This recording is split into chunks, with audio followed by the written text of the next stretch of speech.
You're listening to the Keep Optimizing podcast to increase your traffic, improve your conversion rates, and grow your profits.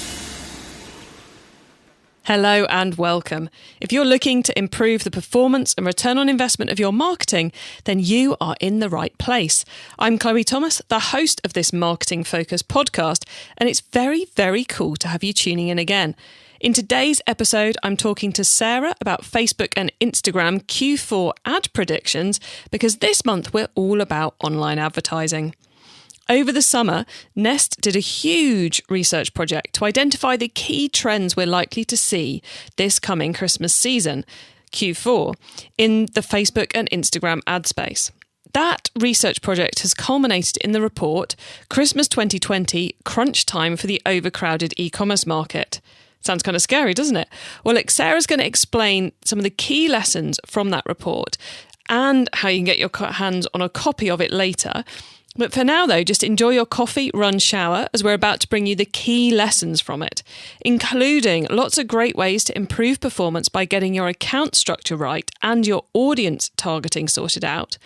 And whilst we're going to say Facebook a lot, we really mean the Facebook ad platform, which of course means that all of this works for Instagram ads too. We're just about to meet today's guest, but before we do, please do check out the sponsors. This podcast is brought to you by Klaviyo, the ultimate e-commerce marketing platform for email and SMS messaging.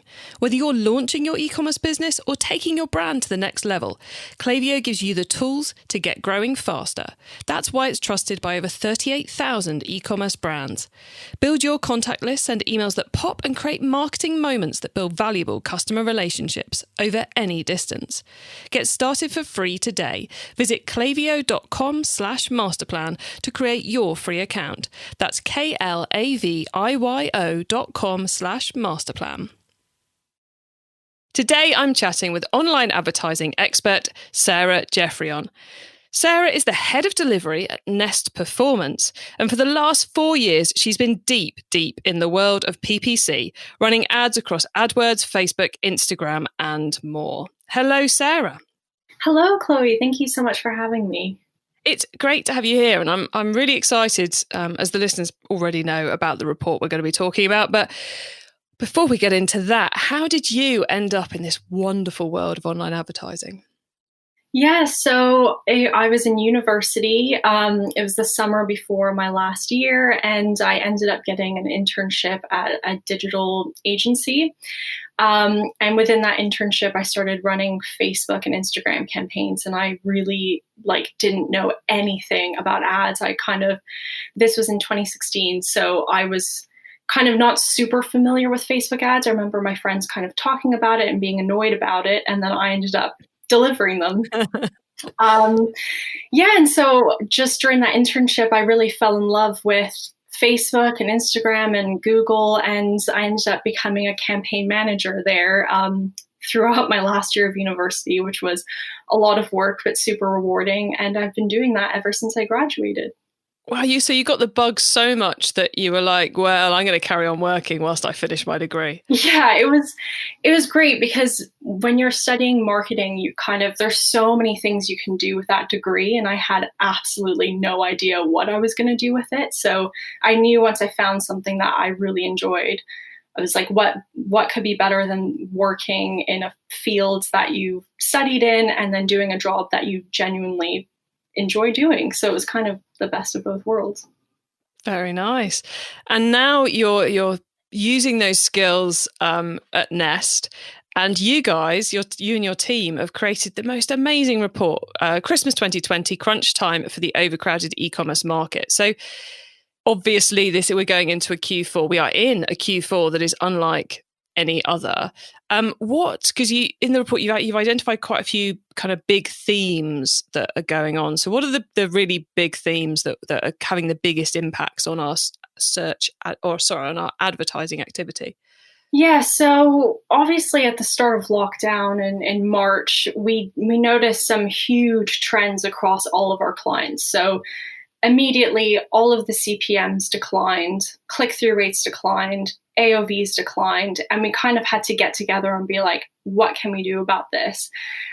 So we worked together as a team to kind of develop strategy that would help us overcome all of these metrics kind of falling and improving performance.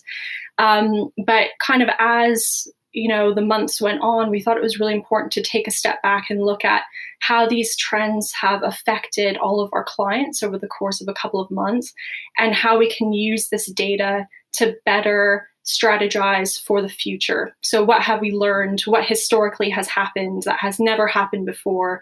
What have we implemented that's worked? And how can we use this information to predict what's going to happen in Q4 based on what we already know tends to happen in Q4 anyway? So I think it's been such a strange time. Like, it's been impossible to predict the future, right? Like, we don't know what's going to happen tomorrow. And in marketing, it was always quite easy to kind of look at historical trends and say, okay, we know in Q4, it's going to get more expensive. It's going to get more competitive. But I think what's really interesting about this year is so much has happened in the last couple of months with lockdown and businesses kind of changing how they've worked. The view of Black Friday paints a very different picture this year than it has the year before. So we thought it was really important to prepare our clients and prepare people in the industry for what we think could happen and how to overcome that. And what are the key things you think are going to happen this Q4? I mean, I'm guessing that cost per click is not going to remain down and the average order values are going to go up again? So it really depends on lockdown. So as you know, lots of countries are kind of experiencing lockdown to different degrees. Some aren't in lockdown anymore, and some are getting a little bit more strict. So what we've done is we've come up with two scenarios to predict what will happen to these metrics. So the first scenario is a return to lockdown. Now, if we do return to lockdown, based on the data that we have from the start of the year when we were in lockdown, we can say that CPMs will likely decline. So they won't decline to the level that we had in March, but they will likely decline due to people kind of pulling out of advertising. We also know that click-through rates will likely decline as well. So if we return to lockdown, people will not be working as much. People will not have such a need for certain products, so they won't be clicking on the ads as much. We will also see likely a drop in AOV again. This is due to companies probably having an oversupply of stock that they haven't been able to sell in the stores. If we, go back into lockdown, these stores will close. So they will have to kind of find a way to get rid of this stock, and the easiest way to do that will be likely to put it on promotion, which will just decrease AOVs in general. There will also, with the effects of the recession being fewer people wanting to buy such large quantities of items, which will also lead to a decline in AOVs. It's interesting, that AOV piece, isn't it? Because we've kind of got two factors. One, we've got more people being out of work and the recession, all that, and the general down world, unhappiness in the news that makes people want to just hold on to their cash and not spend it. But we've also got, as you said, that element of so many stores having so much stock left they need to clear. I think the day we're recording this, the UK, one of the UK's largest fashion retailers, Next, have announced their 30% sales were 30% down this year. Yeah, which is just slightly mind-boggling. That's a couple of warehouses worth of stuff, if they couldn't cancel it, that they're going to be looking to shift as we go through the rest of the year. So it's huge factors in play here. Totally. And there's two elements to stock, right? So there are some people that had to buy the stock for the rest of the year right when lockdown hit. So you can imagine how difficult that must have been, kind of to predict, do we buy stock as we normally would? Do we not buy enough stock, or what should we do? And there have definitely been instances where people have had to reduce the amount of stock that they order. They ended up thriving during this time, and it was kind of bittersweet because they wanted to sell more, but they couldn't because they didn't order enough stock. Yeah, or a bit more. Which is such a frustrating situation for a marketer. It's like, we've got so many people ordering our product, but we don't have any product. No, I'm in that position right now, and they can only, reorder the stock next year. So, but yeah, I think this shift to kind of relying on online to get rid of the stock if the stores are closed will have a massive impact on competition. You might have huge wholesalers with lots of spend, lots of budget that they can plug into Facebook. That would mean they'd be buying up a lot of space on the platform that would outprice a lot of smaller businesses or things like that. So that's our what we think is going to happen if lockdown comes back. And so there was a second scenario you guys had planned. So what's our scenario 2? Yes, so scenario 2 is lockdown continues to be eased. So if that happens and we're not forced to stay at home as much, CPMs will start to rise again.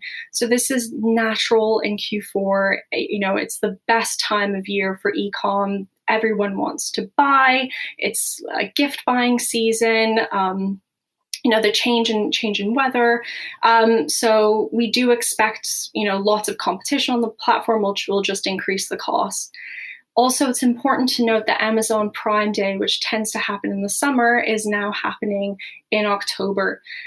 So the reason why this has affected so many other businesses is that it gets the promotion mindset kind of starting a lot earlier than Black Friday. I think also, as we know from March, you would order things online, but it might take a little bit longer to receive these products because you don't know what's happening logistically.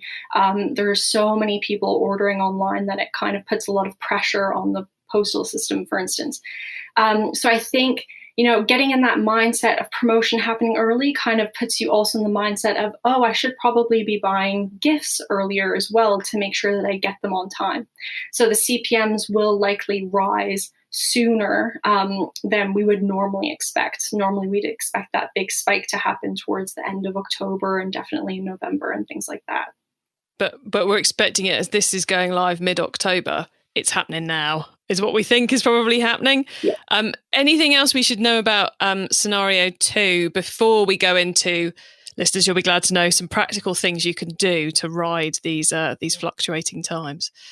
Yeah, so I think if, lockdown continues to be eased and we see a bit more competition on the platform and we see CPMs rising, I do think there can be a lot of success to be had. And I think the ones that will succeed the most are advanced marketers that have well-optimized setups, strong monetization metrics such as retention and repeat rate, and are able to kind of use this to their advantage to remain competitive. So even if you do get someone else coming into the marketplace that has an oversupply of stock or has lots of money to spend, you're in a very strong position where you can remain competitive. So let's dive into a couple of those then. So you said about well-optimized setups. I mean, this is the Keep Optimizing podcast. We talk about optimizing a lot as a word, but when you're talking about well-optimized setups, and let's focus in on Facebook ads and Instagram ads here. What should we be doing? What can we do now to tidy it all up? Yeah, so in my experience, top direct response advertisers all have something in common. So they're all leveraging a very specific set of automated tools that Facebook offers, and they have a significant impact on performance. And the reason why these tools work is because they give the algorithm enough flexibility to gain better data insights, which equals to more efficient spend and results. So if you're giving the algorithm enough data, then that means that the money that you're putting out there is being spent in the right places and you're not in a position of volatile activity because the algorithm doesn't understand exactly what you're looking for and is having a hard time finding that. So I'll take you through these tools now. So the first one is account structure. So something that I see all the time is lots and lots and lots of campaigns live, lots of audiences live, lots of creative live. And what ends up happening is all of these campaigns end up fighting against each other. They're all basically targeting the same audience to some capacity, and you're segmenting your budget across way too many campaigns, ad sets, audiences. So I think the first thing that you should be doing when you're looking at your ad account is, how can I consolidate things and make it so that I have fewer campaigns, so it's a lot easier for me to understand which ones are actually working, but also giving Facebook a lot more data to work with in one single campaign. I think a lot of people underestimate how account structure can really mess up your performance later on down the line. But the worst thing that you could be doing is just competing with yourself. So when you have too much stuff live, that inherently is what happens. I love that as a piece of advice. One, obviously because it's true, but also because it's one of those pieces of advice which actually makes our lives easier. Exactly. So reducing our workload and giving ourselves less to do improves the performance. It's like, yay. Yeah. And that leads nicely into the next point, which is campaign budget optimization. So, before, Facebook had it so you had to set budgets for each audience that you're targeting, and you had to decide how much you wanted to spend on that audience in a day. And Facebook would spend that audience, and you would have to check in all the time to make sure, is this audience the right audience I should be spending money on? Should I be spending it somewhere else? And it became such a headache, and it took up so much time, and sometimes you would make the wrong decision, and that affects performance so much. So having fewer campaigns allows you to use campaign budget optimization a lot more efficiently. So you're telling Facebook, okay, within this campaign, I want to spend 1,000. And Facebook will look at your audiences within that campaign, and in real time, it's working for you 24/7. It knows so much better than we do. I hate to admit it, but it's true. It knows, okay, I know someone in this audience wants this product, so I'm just going to spend a bit more here. And it's just working for you. So especially during Q4, why would you want to spend all of your time changing budgets within each audience and, taking a risk with manual intervention when you can just be setting one big budget and then allow Facebook to kind of deliver that audience and that product when it makes the most sense? Especially when in this world of e-commerce, a lot of people are placing their orders in the evenings or on the weekends where most of us aren't working.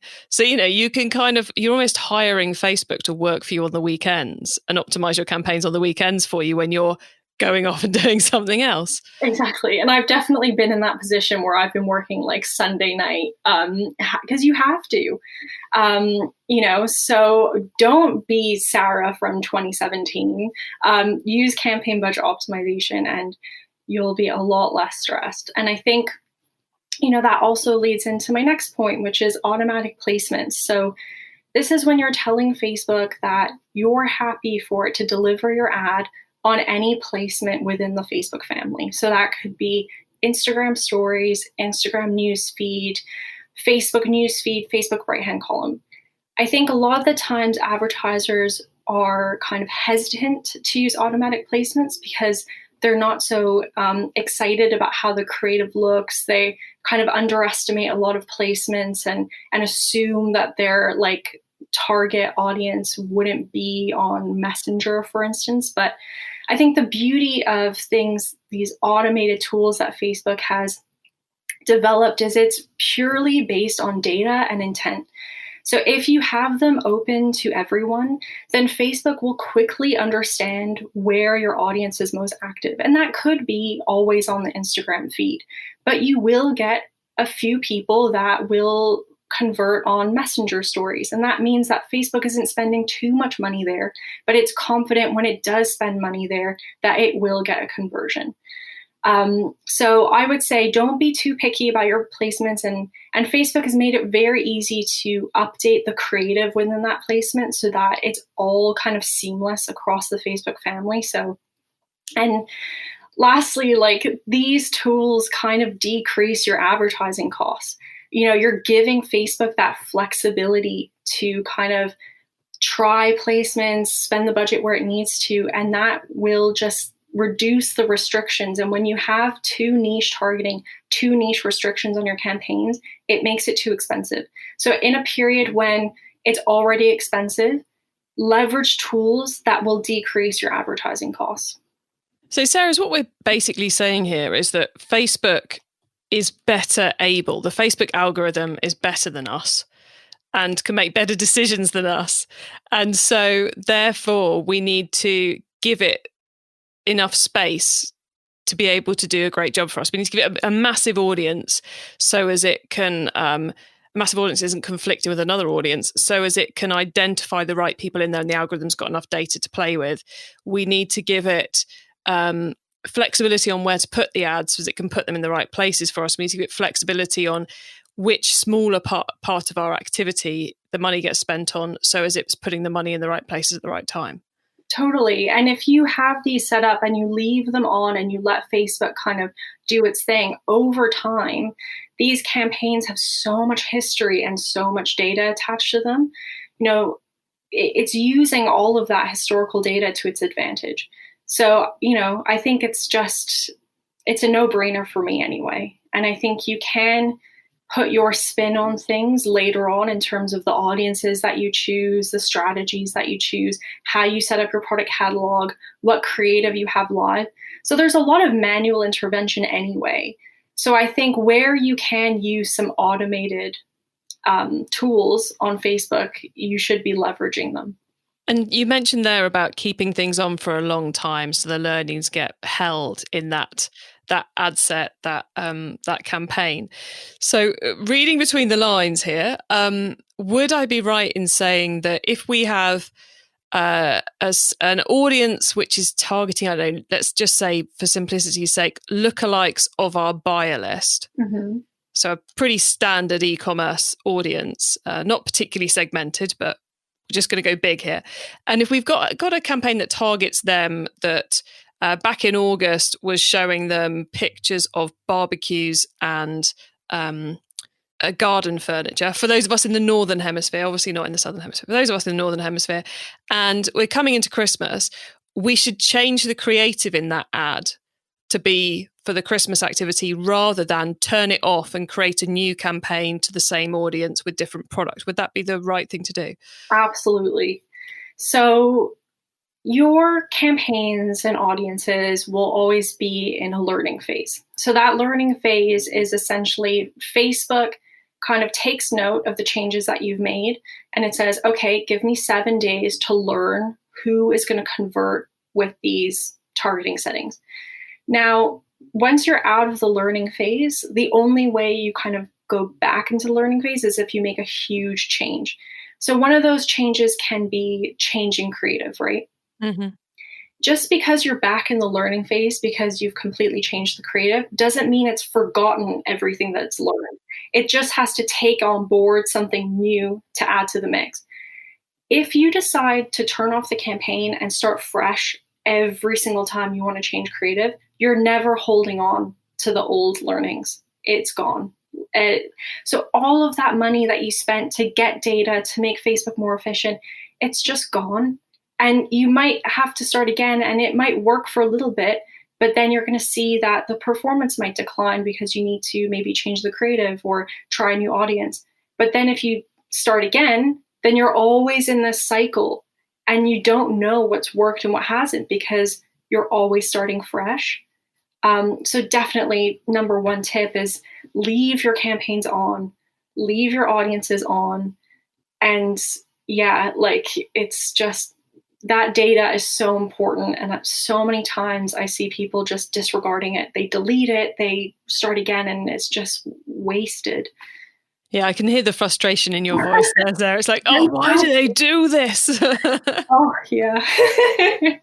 And then I guess from the kind of the almost the complete opposite angle of person using Facebook ads, if someone out there now has start Facebook ads on their list for Q4, and the first task on that list is install Pixel on website, so they've had nothing feeding into Facebook, is it still worth doing it, or should they have had that Pixel turned on back in the summer? In an ideal world, that Pixel should be turned on the second that you start your website, right?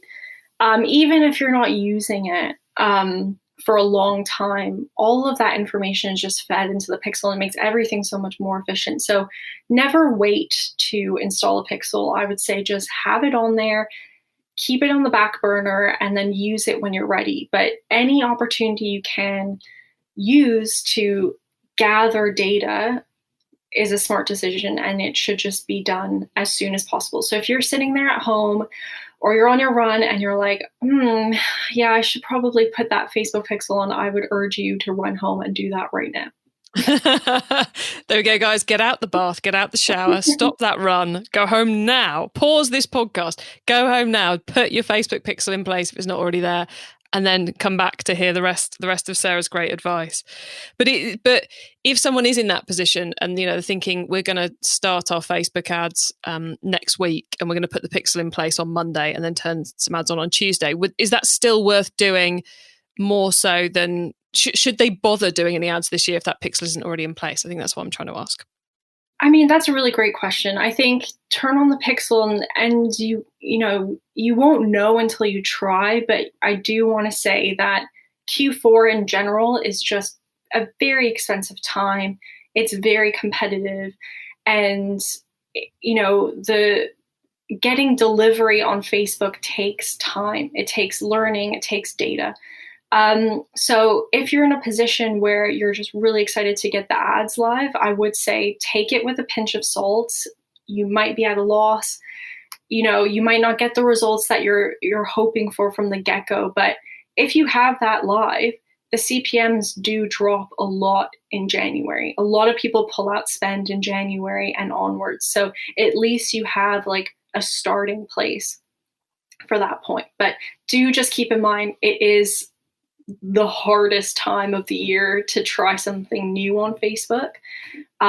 So if you don't see the results that you're expecting right away, I think patience is key, and do keep trying because it can work for everyone.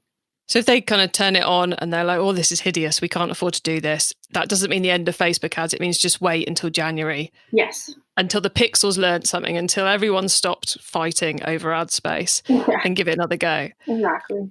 And for anyone listening, again, kind of joining the dots between what we've been saying here, who's plotting a big Black Friday campaign, which they haven't yet set up the audiences for. They ought to set those audiences up today and put some kind of ad in front of them. So as Facebook starts learning, so their Black Friday, Cyber Monday's ready, that would be accurate as well. Totally. Yeah. You want to have as much data as possible on the audiences that you want to target. And I'm sure that you've, tried loads of audiences in the past that can give you cues in terms of what's going to work and what has worked. So leverage that data, like go back and see what's worked so you can iterate on what's worked instead of trying to reinvent the wheel and start fresh.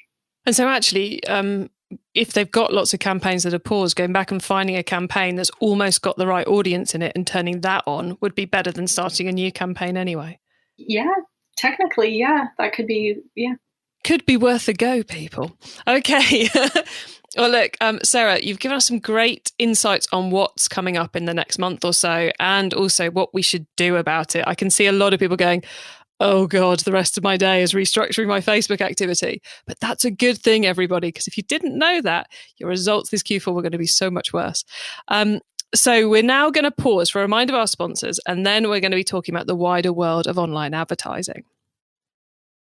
It's safe to say that most of us have been doing more shopping online lately.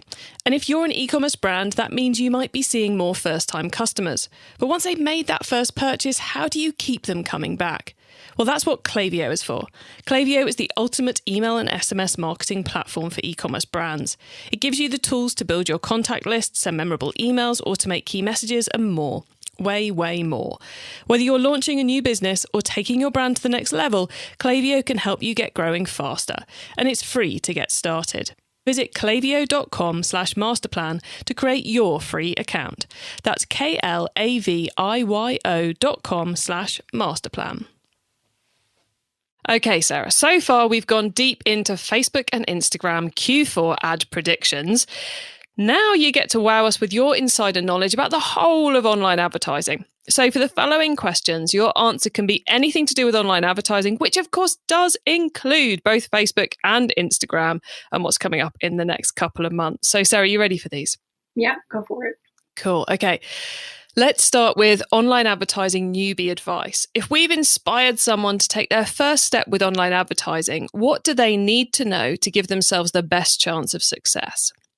Oh, Chloe, so there's lots to know, but I think the most important thing when you're starting on Facebook is having a clear target and strong creative. So, you want to be able to work towards a CPA or ROAS or whatever target is most important to your business so that you understand which campaigns are working and which ones you can scale. But also to complement that, I think it's all well and good having strong campaigns, strong audiences, but your creative is so important. And I think a lot of people underestimate how important it is. And Facebook is such an interesting platform to try creative on. So a lot of our clients try various concepts. And the reason why this is so important is that, you never know what someone is going to resonate with. And I just think have fun with your creative, but make sure you do make that a priority. Don't just kind of launch with a static image that doesn't say much about your brand and hope that works. I think creative needs such a strong emphasis on Facebook and Instagram. Cool. Excellent advice. Okay. Now, once you've started, of course, you've got to keep optimizing. So what's your favorite way to improve online advertising performance? So this might be a little bit repetitive, but if your account structure is all well and good, I really think that the best way to improve performance is creative. It can be a question of trying one new ad can take a campaign from zero to hero. And I think a lot of people don't understand how Facebook really favors advertisers that take into account the user value.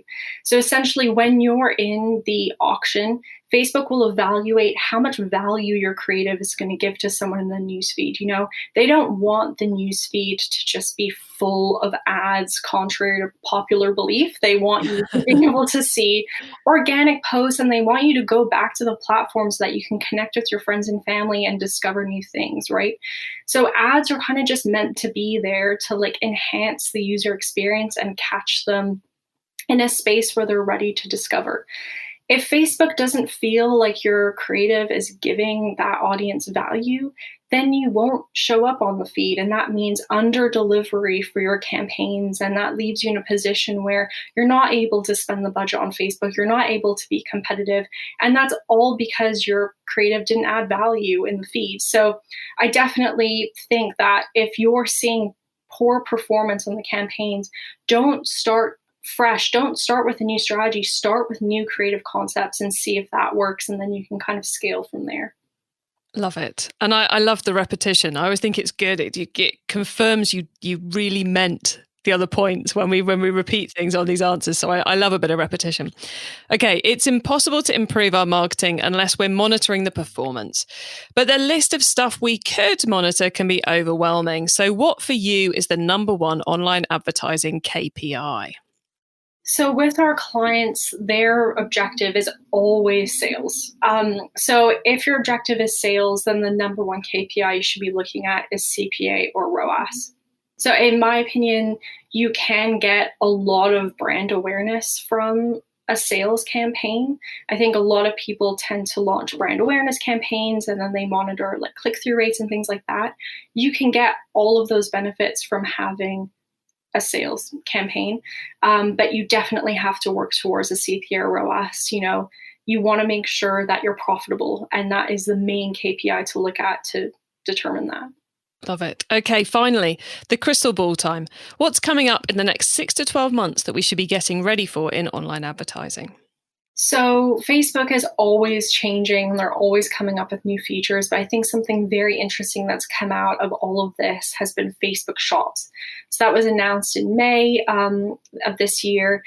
And I think it's just so important for Facebook to have a frictionless storefront. It makes so much sense. We're always on Facebook or Instagram, and to be able to shop from that platform will just make sure that, conversion rates increase. You kind of reduce the amount of steps you need to get onto a website and then deal with all of the website.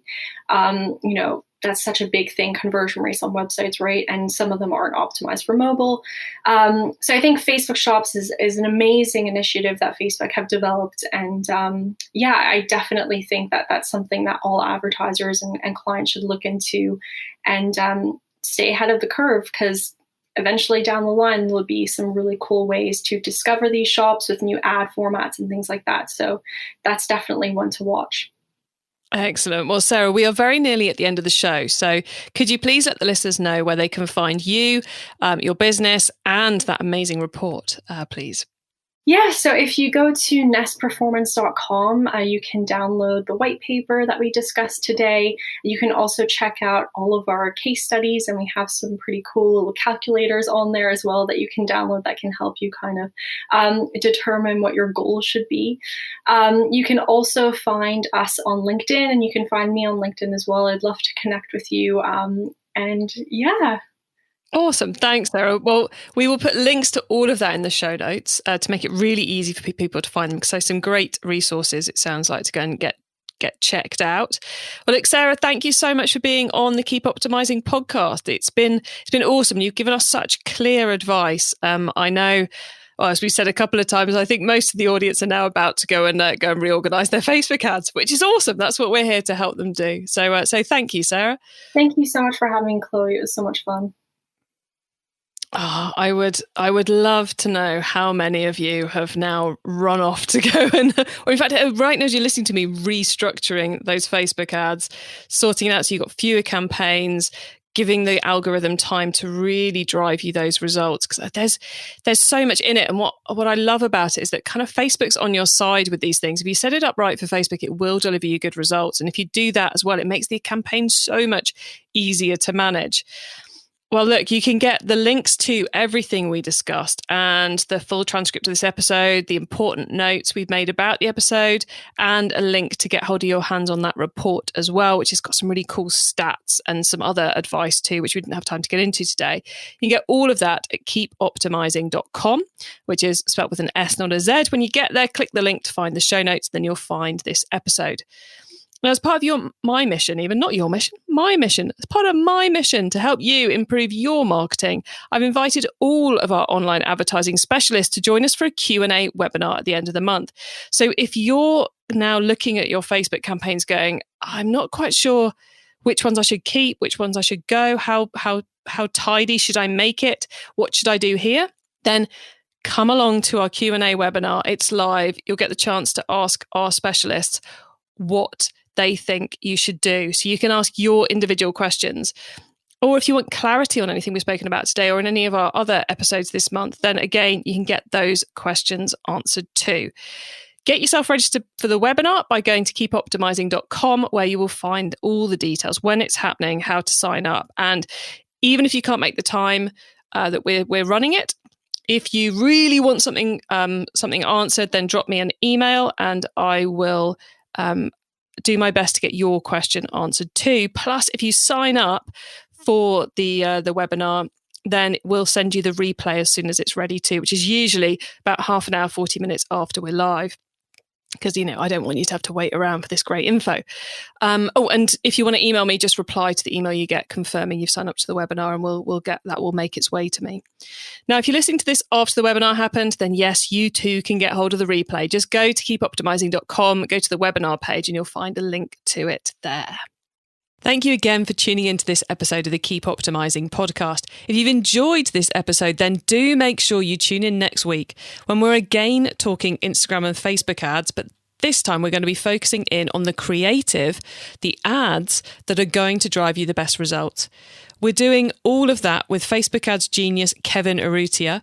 It's already recorded, so I can 100% tell you that it is absolutely brilliant. You really, really do need to listen in, because it could make a huge, huge difference to the performance of your Facebook advertising activity. So make sure you tune in again next week. And if you know other marketers who are trying to improve their Facebook and Instagram ads at the moment, who want to make sure that they're doing the right things this coming quarter to make sure they make the most out of the Christmas, Black Friday, Cyber Monday, etc., opportunity, then tell them about the show, because I'm creating it to help you and them to improve the performance of your marketing.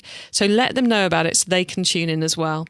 Have a great week, and make sure you listen to our next episode so I can help you to keep optimizing your marketing. Access everything Keep Optimizing at keepoptimizing.com. That's with an S, not a Z.